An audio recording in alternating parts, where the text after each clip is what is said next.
Chaos in the capital moments after the deadliest bomb attack in Turkey in decades. News channels around the country were curiously slow to report on the event. The Broadcast Regulatory Authority had issued a notice. The Turkish Prime Minister has imposed a temporary broadcast ban regarding the terror attack this morning, it said. The ban was reinforced 4 days later through a court order.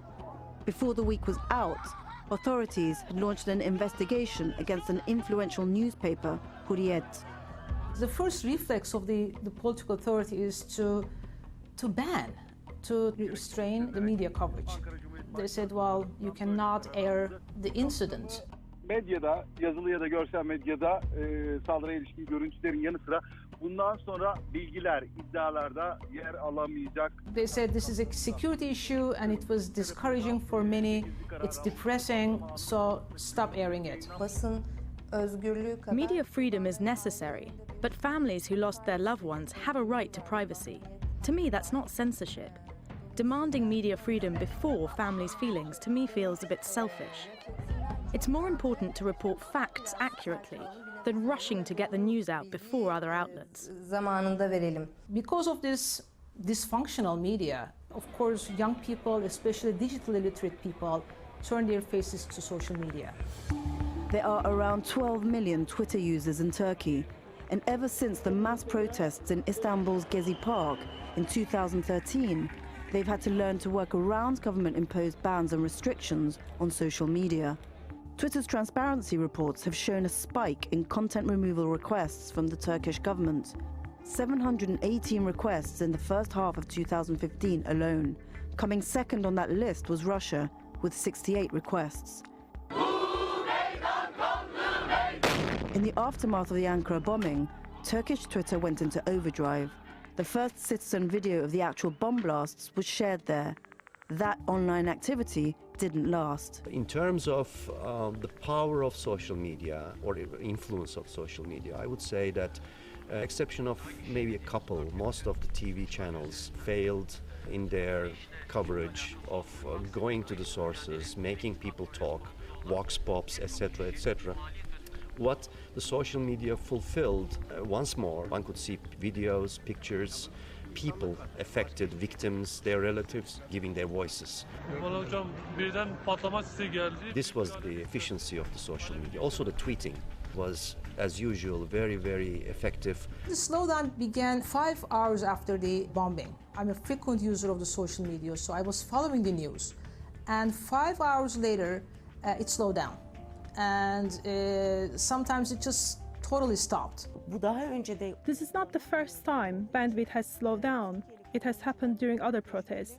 Twitter was even blocked at some point.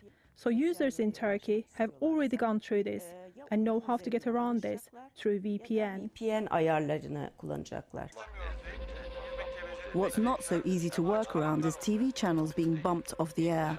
On the 9th of October, a day before the bombing, Digiturk, Turkey's largest satellite TV provider, dropped 7 channels from its menu.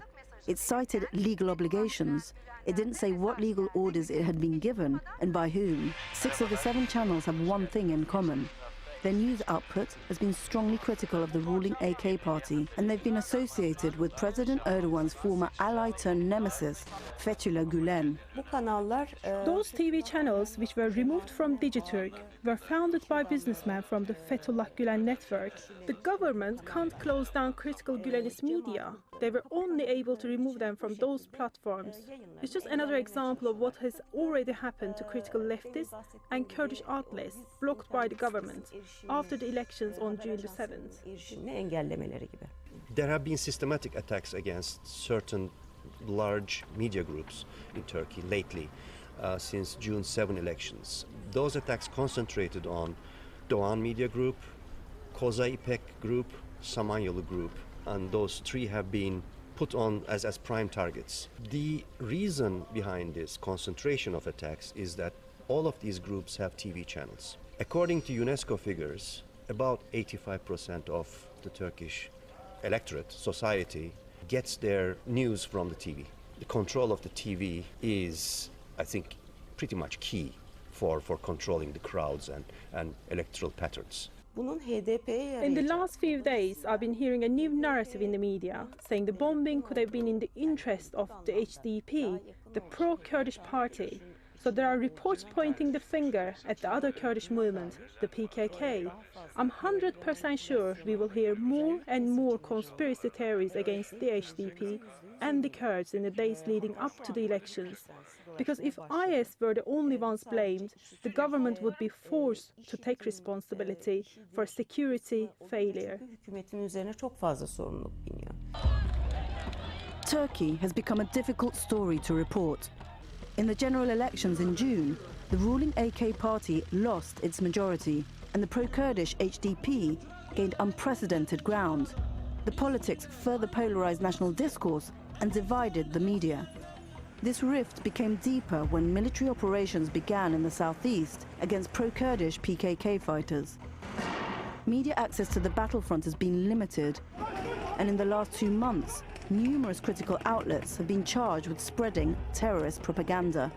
It's getting more and more difficult. Since last year, journalists have been more or less investigated. Some of them were indicted, and about 10 of them have been sentenced to prison. Many journalists, independent-minded and free journalists, have been fired. The dismissals continue. They lose their jobs, and they cannot be rehired again. I want to show you a couple of newspaper cuttings to respond to the question on whether or not Erdogan has cracked down on the media in Turkey. This is an ultra-nationalist paper. Look at the subtitle. Dictator Tayyip will account for his activities. And then it reads, "We are calling the dictator a dictator." In a country where media is under pressure, number one, you can't call a dictator a dictator. Number two, you can't challenge them in this way. Then there's this. What does honor mean, Tayyip? They're calling him by his first name. That could be considered offensive. So I leave it up to you to decide whether the Turkish press is under threat. The split is so wide now, and I mean, I've never seen such a hatred among ordinary people in society. Media is amplifying this hatred and intolerance, and it's reached a point where nobody can stand each other.